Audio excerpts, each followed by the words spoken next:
get a better seed in the play-in stage. If not, just make it into the playoffs entirely. As we head into game number 2 of this series with FPX on the blue side, seeing if any bans decide to switch up now that IYY is rejoining the team. A lot of junglers gone here from the side of FPX that they're getting rid of. What exactly are they pairing up for right now? Looking into the jungle right now, you still have Wukong available here for IYY. Maybe this is them even trying to look for something in the mid lane. Things like Orianna here for Care could be a good advantage if they want it. But Pantheon makes it all the way through the Big Pan and might be the first champion we get to see here for IYY. Wow, okay, so bit of a bold move by JDG to leave this pickup as one of the most banned champions in the entire game, especially here in the LPL this season. And so IYY going to get a chance to play one of those OPs, as it'll be an Azir to respond here for Scout. Peyz locking in the Kai'Sa, one of JiaQi's best champions as well. Okay, we are getting a game that looks like it wants to go late. Now playing on side lanes is going to be a little bit more difficult, especially with a Pantheon on their side. And for JDG, already setting themselves up with really strong teamfight tools that can keep their opponents at bay and stop things like the Pantheon from engaging onto them. So let's see, Nautilus in my mind actually gains a lot of priority. Just having that point and click ultimate, also the strong laning phase alongside something like Corki could be something that they're looking for. See if they want to round in the bot lane here for JiaQi and Jwei, or get another high priority pick. With the Azir, you know, you always think of like certain assassins. You know, Care has a pocket Kassadin that he can whip out. Wonder if that ends up coming into play, as FPX do have their backs against the wall here in this series specifically. Ain't no way, bro. Ain't no way this guy came to the studio and has an IYY. No way. I do not believe. No. What?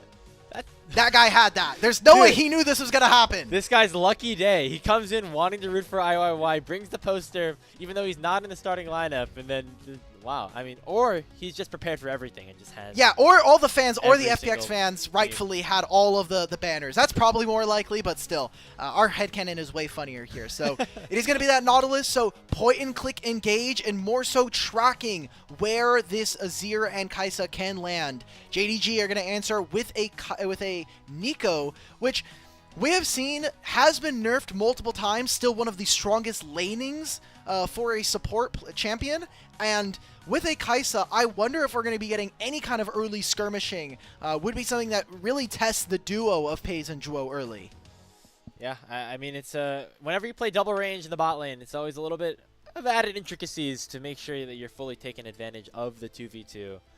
So, you know, we'll see if that ends up becoming a factor here. And if Jwei and Peyz, who struggled a little bit in the laning phase of game number 1, are able to pull it together a bit more going into this second matchup. We're seeing mid lane targeted here for FPX's side, whereas Shun right now is garnering a lot of that attention. That's already 4 junglers banned by FPX. Skarner gone. Imagine this is going to be Maokai on 5. If they are really trying to make sure like there is no engage, because JDG, they have a lot of range, they have no ability to stop and hold fights here. I think getting rid of Wukong makes the Maokai even stronger, and that for me, saying okay, we can stop Pantheon mid ability with our Bramble Smash. I think it's just the perfect champion for your team. The only thing you might be worried about is you have a lot of magic damage, but I don't see that as an issue right now. I think you are more worried about making sure you can actually get to those team fights you were looking for. Well, it's going to be Renekton here for Xiaoxu instead. It is a blind, so it does give Sheer the opportunity to try to counter this with something. Just not sure exactly what it will be. Again, we're looking for most likely solo laners on the FunPlus Phoenix side. Care having a lot of tools up his sleeve to try to match up into Scout's Azir. Ahri might just be the answer for a little bit of extra CC. But instead, they're going to try to hold that pick just a little bit later as they grab K'Sante up in the top lane for Sheer. All right, a winning matchup here for Xiaoxu. He had a really, really good Renekton game the last time we saw Xiaoxu pick this champion up. So excited to see what he could do is versus WE in game number 3. A lot of playmaking here for FPX. I think a very strong mid-jungle. What is the jungle for Sun going to be? I don't want to see Sejuani this game. I think he could have gone for other things we've seen from them this year. The Lee Sin would have been a little too squishy, but gives you that ability to kick. I would have actually liked to see maybe a Nocturne to try to hide this Nico later on into team fights, but we're getting a lot of frontline here, and this is a game where we have to play through Xiaoxu. I think a player that we haven't seen step up too much, really push his advantages in a lot of matchups. Here and now with a Sejuani in his back pocket, I want to see him pop off. Yeah, you know, Renekton and Sejuani, a topside duo that does provide a lot of value. You know, we always talk about Yone, Sejuani, that was banned away, but Renekton provides a lot of similar levels of synergy with the permafrost stun. Could potentially set up for some early kills onto Sheer, if not, you know, roaming around and finding opportunities on other sides of the Rift. As JD Gaming set up a very easy to execute front-to-back team composition on FPX's side, though. Again, all about the picks, although it feels like they have a little bit more agency to do some stuff in the later fights. Yeah, they have a lot of ways, and especially talking about lanes. We need to see the solo lanes perform in this one. You have a Pantheon where if these lanes get long, you can have a Pantheon make a play with the Grand Starfall and do something. But we need to have Milky Way perform. Last time he was on the Pantheon, it was not at all as exciting. I'm thinking it's Milky Way, it's IYY. I'm already getting mixed up. But still, I think the point stands. We need to have FPX actually generate pressure early on. So anything they can do, if they can get early dragons, I think that's great for them as well.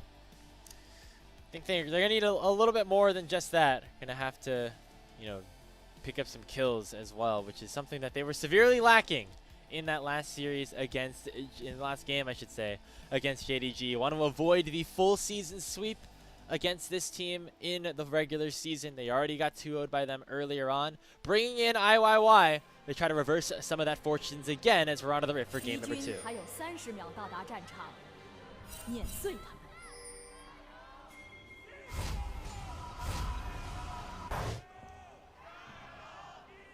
Okay, it's definitely the crowd mic. The gyos for JDG are loud. Yeah. This is a mic issue. Okay, never mind then. JDG, come on, bro. We're in Beijing. Let's. If NIP can have better crowd mics, we can do better. We are sponsored by Intel. And as we are lining up here for this game number 2, quick trading back and forth. I want to give a quick reminder to everybody that LPL English is sponsored by Prodiff.gg. The best place to get coaching from pro players, whether they're in the NACL, the LTA, or the ERLs. Coaches in all 5 roles that can help you improve at the game. So you can use code LPL at checkout to save 10% at Prodiff.gg. We hop back into things. You already see IYY opting instead of going for an early... Hell yeah! Going for an invade onto Shun and his red buff. Yeah, you are never going to be able to outsmite a Pantheon with Comet Spear, even with the nerfs on this patch. It is very, very deadly. This is also Shun going for Aftershock on the Sejuani, so maybe recognizing that the early skirmishing is going to be a little bit more important, Shun. I don't think we can do this, brother. Wow. We just commit to your bottom side camps. Let's trade. Let's play the map vertically. It sucks for Xiaoxu because he will not have the Sejuani on his side of the map, but you got to be able to make a trade here. IYY, playing with some of the aggression that I feel like a lot of us have associated with Milky Way throughout his young career. Getting the early edge over Shun in that topside jungle. Now both their clears are going to be rather delayed, but this gives now IYY a good opportunity to try to impact the top side of the map. Potentially right now onto Xiaoxu, who already has that wave pushed in heavily against Xia. This ward that Xiaoxu has is very fake, because he knows that there's going to be a Pantheon coming from his topside jungle. He needs to let this wave. I hope the observers show this right now, because we need to be looking at where Renekton is holding the lane. Is he going to try to push this in? It looks like that's going to be the case because he just used the slice and dice. But he knows Pantheon's on this side of the map. So by the time he gets spotted by this ward, honestly, I think IYY should be looking. Is Care going to get soloed? Going in here, both mid laners at less than 200 HP off of that exchange. It looks like both are going to be alive for now. However, Shun is the one to get to the mid lane first. Care healing up a little bit with that Ahri passive. Slightly more challenging to go for a play. As now Shun will head over to the Raptors to try to steal away some of IYY's camps. The Pantheon is ready for him. Should be able to jump right into this and secure that objective once again, making sure that Shun does not have much.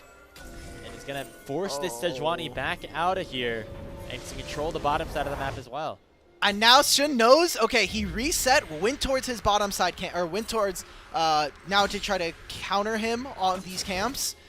Does Shun just go ahead and take some of his blue buff? Because IYY, I mean, you could just have Cassante move after this next wave. You already have Ari TPing back in, and the wave is going to bounce away from her. He's ignoring all of his camps. He's going to walk right through mid and cut Shana. Shana's done 3 camps, and IYY is going to get a massive experience differential if he's able to stop him.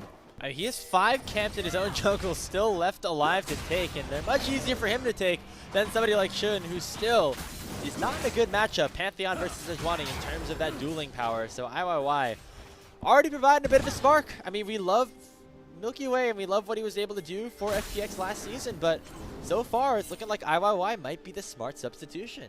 Shun, go for your red side. Go. He doesn't know that the Gromp is taking. Guys, just take the. You know the Raptors are respawning. Shun, no, please, please, brother.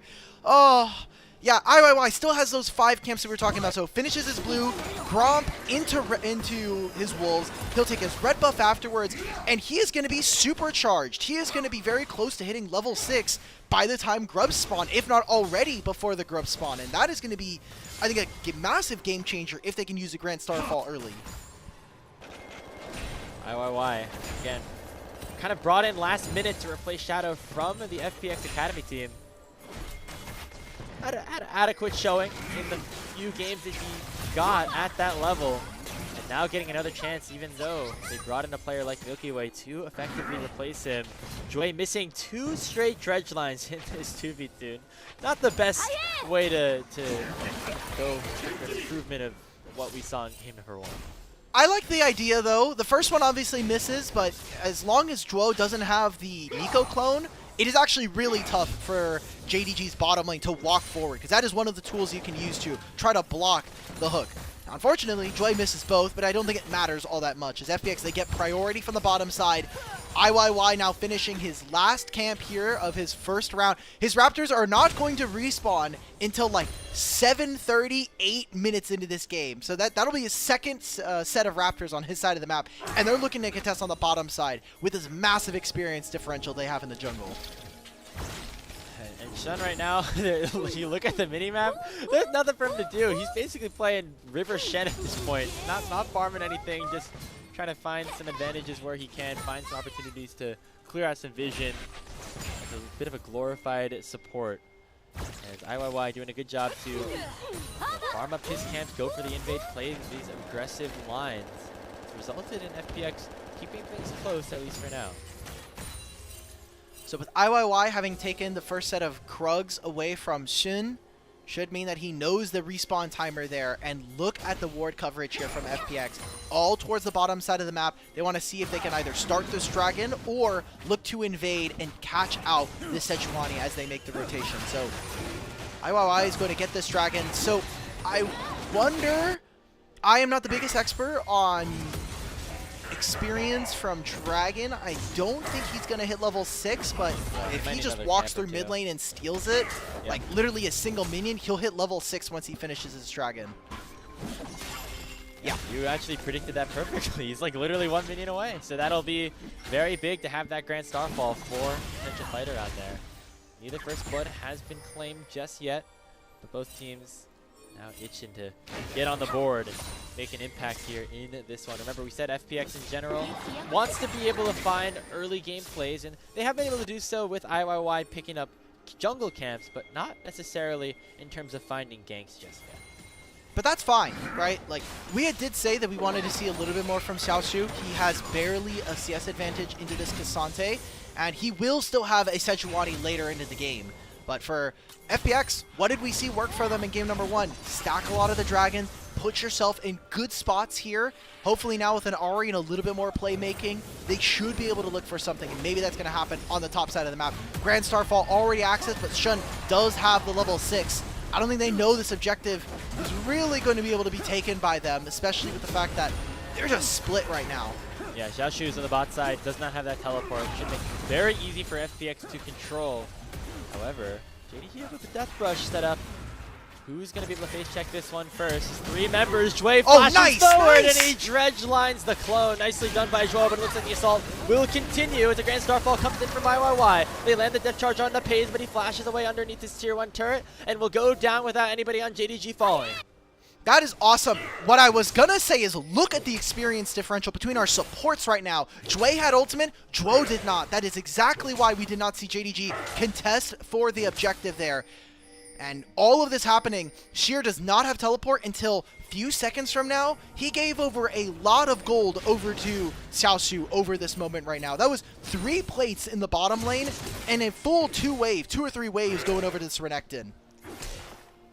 Xiaoxu, again, on a champion that he's had success on, both on RNG, but specifically here on JDG, as a player to replace the likes of Ala from Group Nirvana. Definitely a lot of high expectations placed on this player, and when he's on this champion specifically, we've seen him have success. Even against somebody like Sheer here, really dominating the 1v1 at this point, and will only get to continue to be stronger as this game goes on. Game 1 had 3 out of the 5 players from RNG that got relegated this year. With obviously Niket being on NIP and Tangyuan being in contract jail, we have a large reunion of the Royal Never Give Up squad coming in. And right now, so far what we've seen, I think that Xiaoxu has definitely gotten the better end of the trade. Nigaway's not even in this game. So let's see what FPX can do with 3 grubs. They are not a team that I think uses them particularly well, but when you have an Ahri and a Pantheon, I'm expecting for there to be a little bit more action, and your ability to play make on side lanes is that much stronger.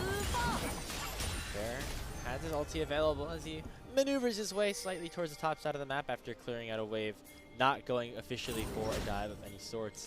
As things really have started to slow down, Ulk, and overall, even though IYY got the better hand of things in the jungle matchup, the way that the lanes have balanced out and have JDG holding a not a non-zero gold lead at this point. I just want to see something from Care, and I don't think that's going to happen until he finishes his first item here. Jwo could look. You do have Shun in the wings, ultimate available for this Nico. Comet Spear will land, but the hook will not. And as long as there is no action, and as JDG continue to collect waves, this does play more towards that win condition that we had set up for them, which is 2 and 3 items for their carries, and get into these strong front-to-back team fights. We're not there just yet, but you can start to see some of that formula potentially in the next couple of minutes' time. We have this next dragon spawning in 55 seconds, and we are now going into setting up around that area. As we saw on the objective, or saw on the L3 last game, Peyz just in his 100th LPL game. Yeah. Actually pretty impressive considering he literally just joined this year. Yeah, he played Demacia Cup, and he's played every single game, obviously, this year for JDG. Impressive that he's already made 100 games. That is very, very impressive. However, I have checked because some people would feel like, hey, 3 splits, there's some viewer fatigue. We've actually played on par about the same amount of games we would have in the last 2 if we had a 2-split system, at least from previous years. So not all that much of a big change there, but we engage on to Jwei. Yeah, Sean landing that Glacial Prison easily. Jwei will get knocked down for first blood, but now here comes IYY going forward and taking down Scout, who's not able to find anything with his Emperor's Divide and dives with his flash up. A 1-for-1 overall, as now FPX can make their way towards the dragon, if not looking for more. Jwo chunked down to 200 HP, and he'll have to flash away to safety. All right, so good things here for JDG. They got gold onto Scout. Good news for FPX. They now have themselves 2 dragons here, and they'll be able to make a play without Scout or without Shun having flash for that Herald in 2 minutes. This was so OP. I mean, this should have been a massive fight for them. Yeah, they thought that Shun was just walking through. They did not know it was Jwo. And then here, I feel like Scout should have just been willing to press the ult a lot sooner. Immediately move in, and a massive engage from Care finds the charm onto this Azir. But still, they're getting gold. They're even right now. And even with, like we noted, IYY having those 3 or 4 camp leads that he got for himself, the gold is even right now here for JDG. And a lot of that is thanks to the solo laners in particular, especially Xiaoxu. Yeah, but Scout was able to pick up that 1 kill, but ends up dying as well. Giving that one over to IYY, who will try to continue to snowball this thing for FPX as the lead initiator from long range. Scout has been, known to get caught out a couple times here in this season. Did a good job of avoiding that last time in our last game, but on this Azir, the best setup to start this team fighting process out. this would have been the perfect time, actually, to have that Grand Starfall, if I'm being honest. Like, with Scout constantly getting waves on top side to himself, getting the gold onto his ear is exactly what JDG wanted to do, and the way you typically, in my mind, want to be able to use Grand Starfall is you're able to make a play on one side of the map, reset, and Pantheon can very quickly get back out and make a numbers advantage for you in that way, or at least even out a fight. So maybe we get to see a little bit more of that from IYY later as this game does go late. We are expecting this to be one that does count down on the timer here. FPX do have, this is an infernal soul potentially here for FunPlus. They need to keep the pace of the game very fast. Another 3.5 minutes here. Oh no. Jonas found out IYY, maybe greeting for an extra camp. Not worth it this time around, as there's that Renekton Sejuani combo as Xiaoxu gets the kill onto the pan. That is 20 seconds before Herald. That is not what we wanted to see. JDG are going to be able to clear up their waves. They need to clear a lot of this vision right now. Jwei is heading towards the bottom side of the map. It doesn't seem like they want to try to contest for this, and this is a bit problematic. You are allowing Scout to be on a side lane by himself, potentially getting caught out, especially with Grand Starfall coming up when Pantheon respawns. Yeah, we'll see exactly, what those grading processes look like here for JDG as we continue to go forward in this game. Right now, mid lane could get contested a little bit here. JDG actually have done a nice job opening up this gold lead, especially off that last kill. But now FPX feeling like they have to try to respond in some capacity, as they're going to actually be the ones to start up this Herald. I think it's fine. Look at the vision right now. There are so many pink wards, and there's a lot of vision on the red side jungle of JDG. So it's impossible for them to step in. They're going to give this objective up. Scout probably gets to catch one more wave, but needs to be a little cautious. We're going to go ahead and make a trade on the bottom side of the map. Pantheon is flying on through. Oh no, Scout, you just used Q! Yep, and now he gets the Emperor's Divide off, and the flash already used, but now the dive can commence with Jwei on the way. Depth charge comes out, Scout using the shifting stance to try to get away, but here comes that crowd control chain, and it will be Scout going down for the second time. Xiaoxu jumping in with the dominance, going to try to make things happen in a 3v1. He'll at least get the first kill, but the Herald will be used by Jwei to escape, and Care has a charm and has enough crowd control to keep himself alive. Man, that's so tough. Jwei gets engaged. Kaisa can fly through. That's the flash away. He's going to get out. And the teleport finally matched by Sheer. Too late, though. Xiaoxu had already grabbed at the bot side turret. And a good enough answer from them opens up a 3,000 gold lead. Nicely done here by JDG. I think a big extra portion of that is that the Rift Herald was not used to pick up any turret gold, at least yet. Jwei who had to use it to escape. As it now doesn't even get a full proc out onto the tier 1, so not the most effective usage of that objective that FPX worked very hard to try to pick up. You don't get to see it right here. The Q, that's the mistake here. I like the buffering of the ultimate, the flash from Scout immediately to get out of this. And Xiaoxu just wanted to get the turret. He immediately teleports for this. And it does take them way too long. And with them summoning the Herald, maybe a mistake coming on through from FPX. It gives one of them the out. But Xiaoxu, now 2,000 gold over Sheer. This Renekton is huge in this game. Really quickly becoming one of Xiaoxu's best champions, one of the best tools for success for JD Gaming, who are looking rather clean with the new 5-man roster that they have with Jwei. Oh they continue to look for some aggressive plays, this time again onto IYY. But now the re-engage can come through. Care landing a charm onto Xiaoxu, instantly bursting him down. Scout with the Emperor's Divide is going to knock 2 of them away as FPX want to continue the chase. But a nice disengage from JDG will mean it's only Xiaoxu to go down, but it'll come at the cost of Soul Point getting picked up for FunPlus Phoenix. 3 dragons, and now Ari gets a little bit of alone time on the bottom side. A huge mistake there. No shutdown, surprisingly, for Xiaoxu available for JiaQi to pick up, but I thought they would have pulled the trigger a little bit sooner. I think Shin should have gone forward first to try to catch IYY when he was in the pit. Unfortunately, gets punished, and let's see, can FPX grab themselves a turret? This is going to be JDG shifting to the other side of the map and doing what they wanted to do most, get this Azir gold, already opening up a lead between him and Care.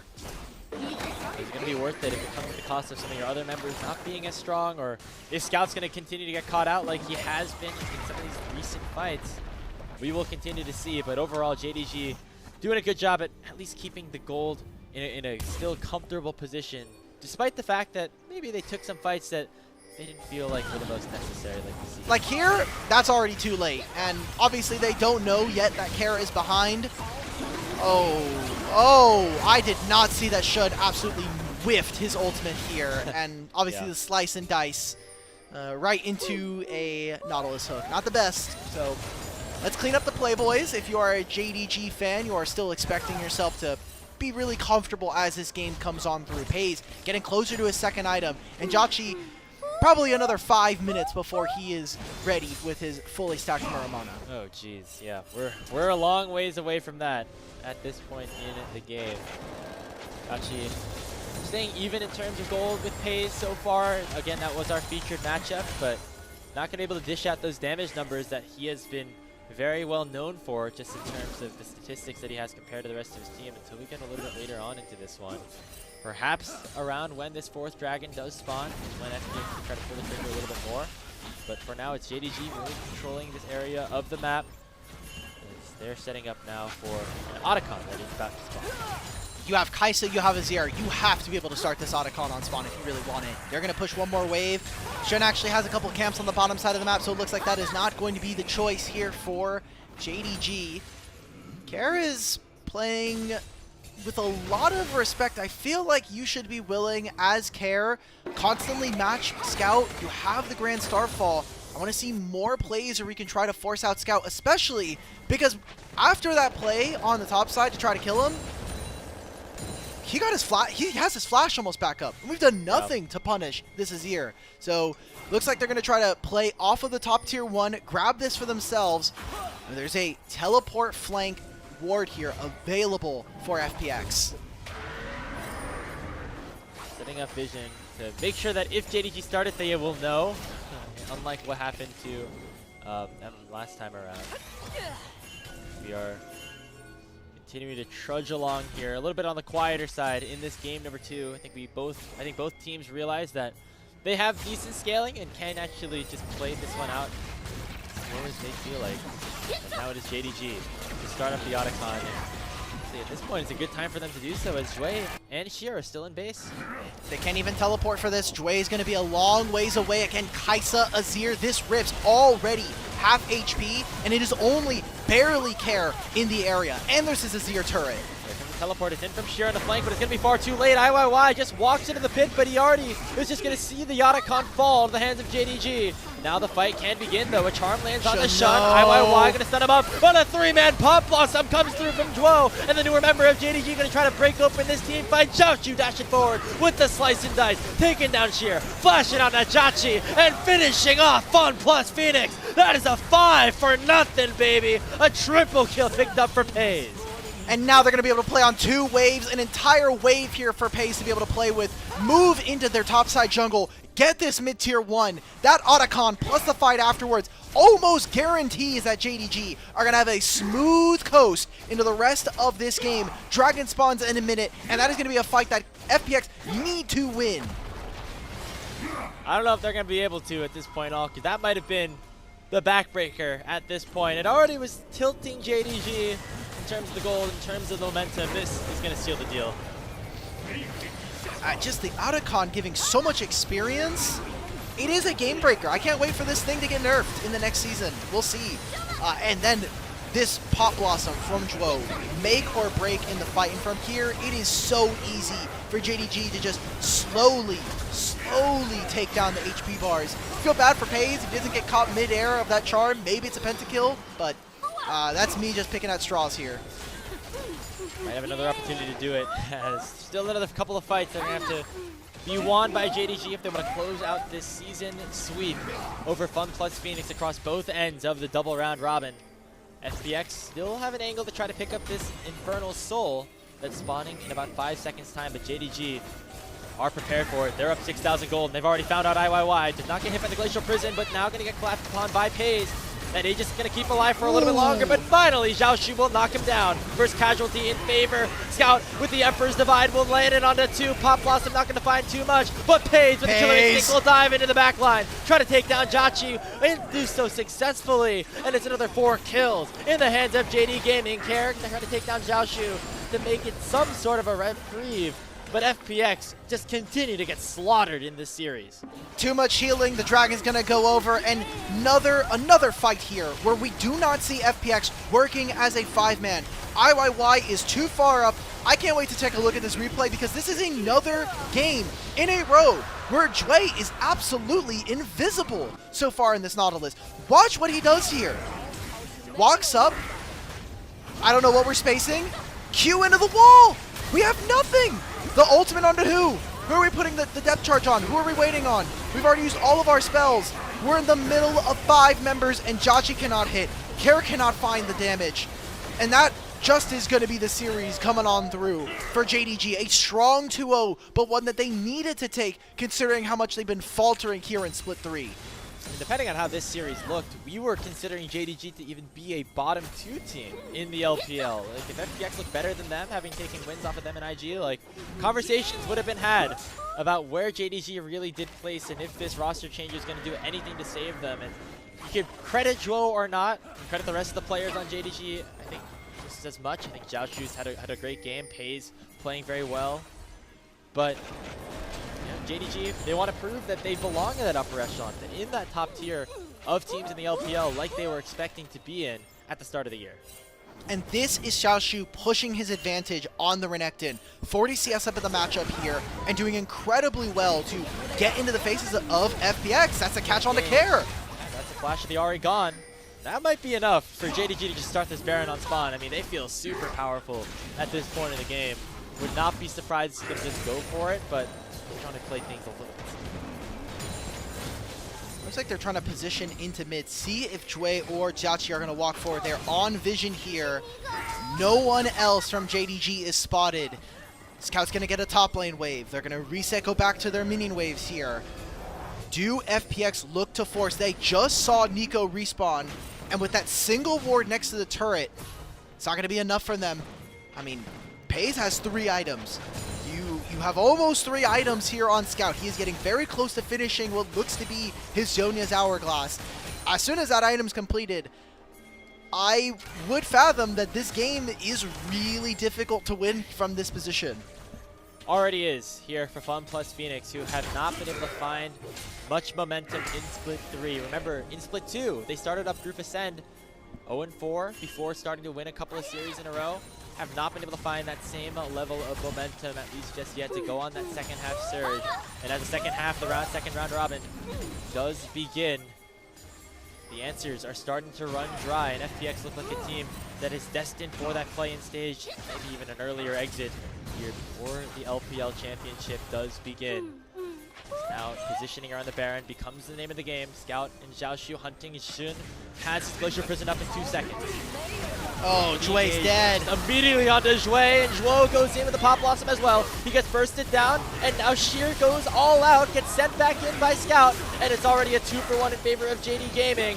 IYY looking to go forward. Karen JiaQi still do a lot of damage. There goes Peyz with the Killer Instinct. They find the Corki and be able to take him down. Karen, though, dashing in, nearly takes down the Kaisa, but he will be able to survive. It's a double kill for Peyz, another ace for JDG, and they will claim the Baron as their reward. Let's go ahead and grab this Baron. This is a freebie for us, boys. FPX, they cannot find the fight that's going to win them this. And now it's going to explode to a 11,000 gold lead here. JDG look like they are performing, but this is one of the series that we had them having to win. They have to win these series against teams that we have lower in the standings, and especially teams that we expect that they should handily take care of. Jwei gets this engaged, but it lands on the Xiaoxu. I think the fact that Jwei goes down and gets nothing with this Pop Blossom, Sheer is very sad that he does not get the kidnap over the wall. If that all-out takes Peyz over, maybe there's a little bit more room. I don't know. These are just desperate plays coming from a desperate team looking to get anything here in this series. And, you know, Jwei on the Nautilus, another champion that as you fall further behind becomes much harder to find opportunities with, is not having himself the best go of things. And Jwei got some nice engages on the Nico himself in his first series with JD Gaming. And now the Baron for the next 2 minutes.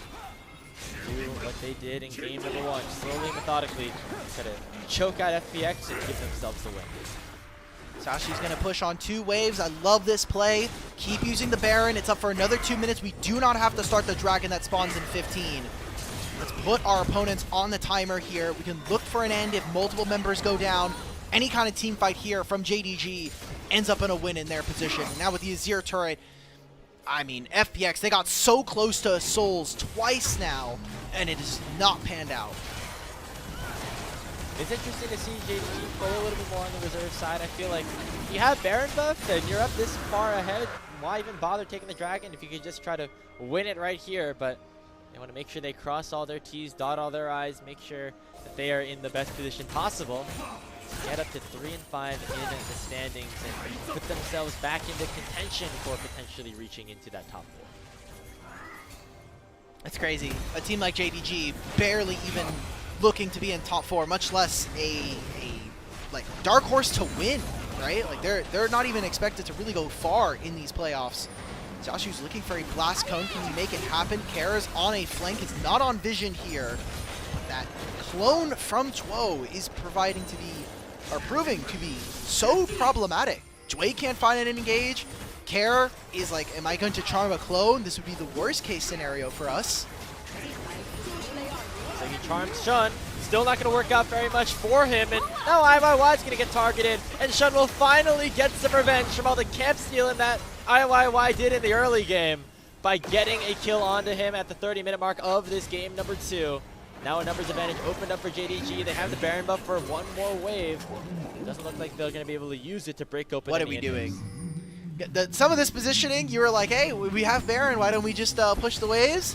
We're kind of seeing that JDG may be a little slow to that one right now. Probably going to be on this next wave that they'll look to take this turret. Scout very, very far ahead at this point.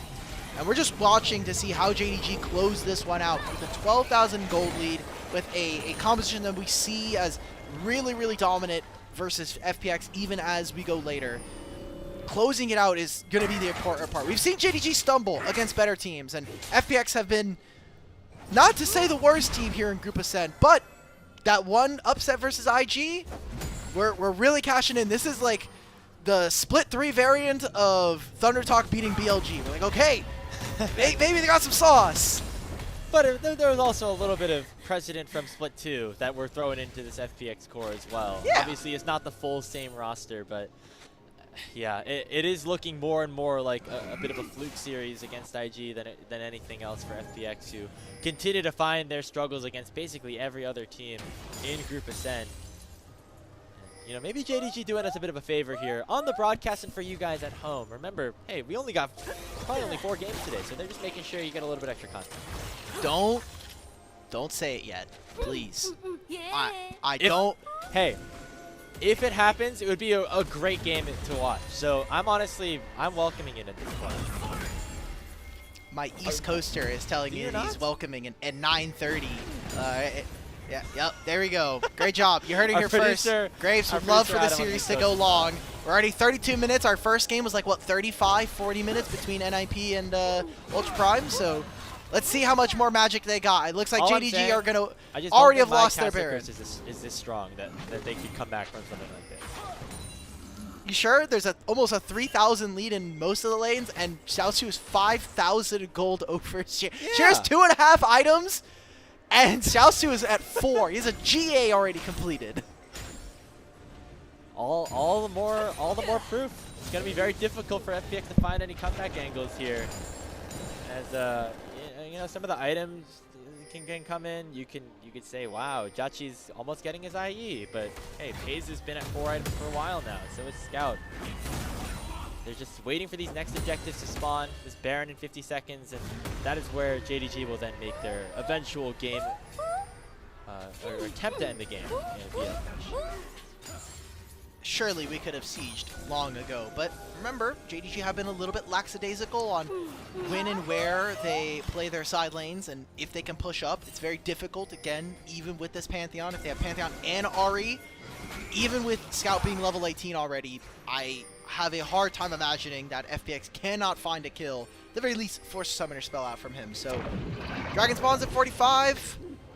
We're waiting. We're waiting till this Baron, brother. Oh, yes, we are. Well, thankfully, only 10 seconds left until that is available. Now JDG, they're okay with just sending out some poke, doing a little limit testing, and waiting now to finally start to set up around that objective. See the Void Seekers from Peyz doing a lot of work, chunking out the likes of IYY, making it even harder for him to get into the pit for a potential steal. The FPX have seen their gold deficit grow to over 12,000 now, as JDG have mid-prio and are looking for one more wave to try to send in on FPX. And we're going for the dragon instead of ending the game. JDG, you never cease to amaze me as a team. I am... Hey, this is the this is Jwei's influence coming in. This is the LNG style. Oh, you know? oh, yeah. So if he's gonna have his influence, and they lose this game, right? LNG don't do a lot of winning. You know, sometimes he just likes to keep the game. Would you say that Jwei is operating under the influence?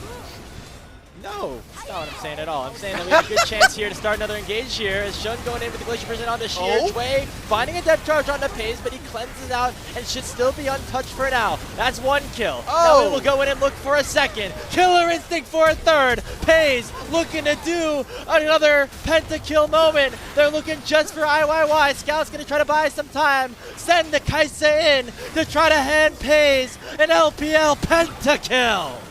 Last time it happened, it got stolen, and Peyz finally gets his pentakill. This week we've been getting a lot of them. Gala has 2 of them, and now Peyz gets to join the list. There it is. A great one, and finally the end to this series. JDG 2-0 over FunPlus Phoenix. Penta number 5 in game 101. Not bad ratios here for Peyz, as him and JDG looking revitalized here with their new support. Jwei comes in and helps JDG win the series 2-0. Well, we have to look towards the future immediately. JDG, their next 3 opponents, Top Esports, Team WE, and BLG. You'll be facing 2 of the top 2 teams here in the league, and you have to be able to perform. And I don't know if what I saw today is going to be enough still. JDG are still on the cusp. They're on the bubble right now of being able to make it into playoffs. And more than likely, with how this team is looking, could be a play-ins bye, or play-ins best of that they're going to have to look for. It's a long journey here to wrap up this regular season, but if JDG can look like that, it would be a good sign of things to come. You know, we again have talked about honeymoon buffs with BLG, with their number of junglers that have cycled in. Now JDG hoping that this could try to spark something here with Jwei, a player who has gotten so many experiences with such high-level talent, now getting a chance to play with players like Peyz, like Scout, like Shun. Once again, this is up to now JDG to try to take this momentum and keep it moving forward. And that's for FPX. Another pretty disappointing loss where there was not a lot of things to look for on the good end of things. Incredible stuff. Also with that, I want to thank the rest of our team for pointing this out. 11 career pentakills for Peyz in the short time he's been playing just in his pro career. I think that's incredible. An insane stat for him, and I have nothing else but good words to say. I'm glad we got to see more of the old Peyz, but for FPX, looking on the opposite side, this season is not looking good. It's feeling more and more like we're going to have to potentially start getting ready to talk about this team as a grand finals play-ins bye. And, I mean, honestly, I know it's a 1-game sample size, and we had some at the very beginning of the season, but I think IYY is a better prospect already than Milky Way. Wow. Hey, I mean, to be fair to IYY, he was a part of the team that did win a series against Invictus Gaming. True. So at this point in the season, maybe trying to turn towards that. I do feel like his aggression at the start of the game was a fresh sight here for FPX. It's not something that we've seen Milky Way do. Kind of a change in pace from the hesitation that we saw Milky Way kind of play with on that Jarvan in game number 1. So if that's going to help FPX moving forward, perhaps that it should just be the move. But yeah, they're going to have to find answers. They're going to have to find them quick, as you know, there's not a lot of time left in the season for FPX to figure out what exactly is going wrong for them. Also, I mean, IYY got the early aggression, but where were the rest of FunPlus today? Kare's playing Ahri, and usually that's a champion we actually see from him be a little bit more aggressive in the laning phase, but we didn't see him at all basically try to make aggressive plays in mid, force summoners away from Scout outside of the first 6 minutes of the game. And Jwei had a very uncharacteristic performance all series long. That first game on Rel outside of laning phase, invisible, this time on the Nautilus. It's a tough matchup versus the Nico, but still, there has to be some things you can do here. And we just did not see from that from a player that we had a lot of high hopes for as a up-and-coming, fresh support in the LPL. And again, hard to find success when your team is struggling, but there definitely were moments here for Jwei to do a little bit more than what he was able to accomplish here in this game. As we get to look at some of our highlights here, yeah, again, for FPX, he was such a big spotlight or a big spark for them in their split 2 run. Just have not been able to get that same level of momentum, whether it's champion pool issues or just, I don't know, just underperformance overall has not been the same just yet here for Jwei, and definitely are seeing that with the way the rest of FPX are playing. It's tough. This is the only proactive play we generally got from FPX. And then what happened afterwards? We're like, oh, 4 or 5 minutes later, Scout got his flashback and was the same scoreline, if not just way better CS. I don't know what happened to FPX today. It feels like maybe some of that magic is gone. Even the little bit that we had when IYY was originally starting at the beginning of the split. And yeah, this roster and FPX as a whole will continue to be kind of an enigma to myself and I think some of the community, because the story that I will always come back to is Milky Way joins this team in spring. They suddenly make a surge. They don't get very far in playoffs, but everyone's really excited for this team in summer. It feels like there's an adaptation coming where they can really make a deeper run with more time playing together. Then team drama ends up happening. Xiaoxu essentially quits professional play from it. He might be looking for more opportunities going into 2026. We will see. But he drops out of the league. ZDZ comes on through, and this team just never looks the same. Now we come into Split 3.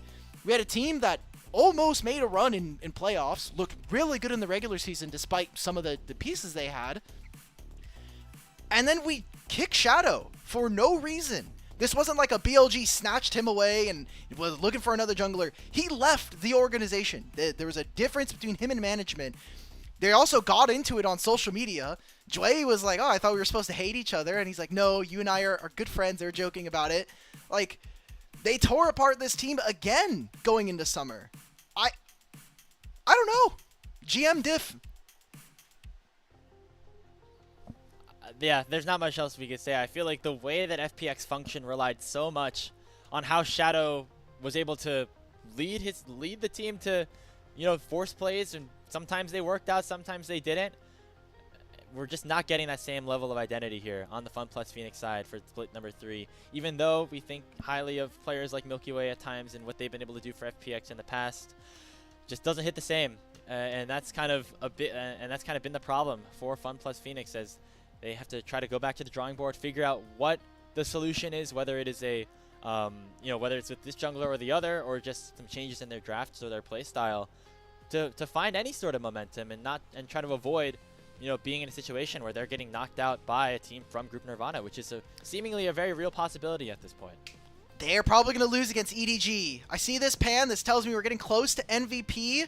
I really hope it is Xiaoxu, even with the pentakill from Peyz. Wow. He played this game so incredibly well all series long. And I think that Xiaoxu really made a very big impact going into Sheer, which I know coming into this, we were saying that's maybe not necessarily the biggest task, but I need to see Xiaoxu as one of the newest pieces step up for a JDG that is very clearly struggling. Shout out to Xiaoxu. Again, one of those newer pieces, as you mentioned, doing it against his former teammates this time around, JiaQi, and for one of those games, it being Milky Way. As JDG move up to 3 and 5 in the standings, believe we have some updated standings ready for you guys, as well as we have a relatively shorter day on the LPL side. Important thing here, Alk, is that JDG have now joined AL and Weibo at 3 total wins, although they have 1 less loss. That just kind of goes to show the battle for top 4 is going to be tight as we enter the second half of this season. It's all about whether or not you can stay consistent and if you can finish strong here, especially for some of these other teams. Weibo have been a team that have been kind of struggling on a 3-loss streak. AL have not looked the same since coming back from MSI. And I mean, honestly, this just means that that 4th seed is up for grabs. Anybody could grab it at this point. Just depends on how much you can actually finish at the end of the season. We're halfway through day 28 out of 42. We got like 2 or 3 weeks left before the end of the season, and that last bit really needs to matter if you're going to be able to make it into playoffs. Yeah, and you know, the action does not stop. Games every single day this week as per usual. We're going to start things off tomorrow at the same time, same place, 4 a.m. Eastern, 1 a.m. Pacific.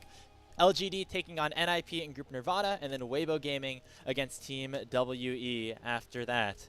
On behalf of our entire production team, Ray Adam behind the desk, all on color. My name is Grapes. Thank you so much for watching the LPL today. Before we head out, though, we want to give a huge thank you to our Elite Coffee supporters, Aaron Soup, Mung, Forest Without, and owners of Asmeril. Their pledged financial contributions help level up the broadcasting and give back to the cast and crew who strive to give you an English LPL product every day. Again, you can check out our coffee. It is linked in the chat right now. It's the best way for you guys to support what we are doing on this community-led broadcast. Again, it's been fun all throughout these 2 series of the first day of week number 5 of this split of the LPL. Starting things off with NIP taking that victory over Ultra Prime, and now JDG with their new look roster getting that 2-0 sweep over FunPlus Phoenix. Thank you so much for watching, everybody, here on LPL English, and we'll see you all tomorrow for more games.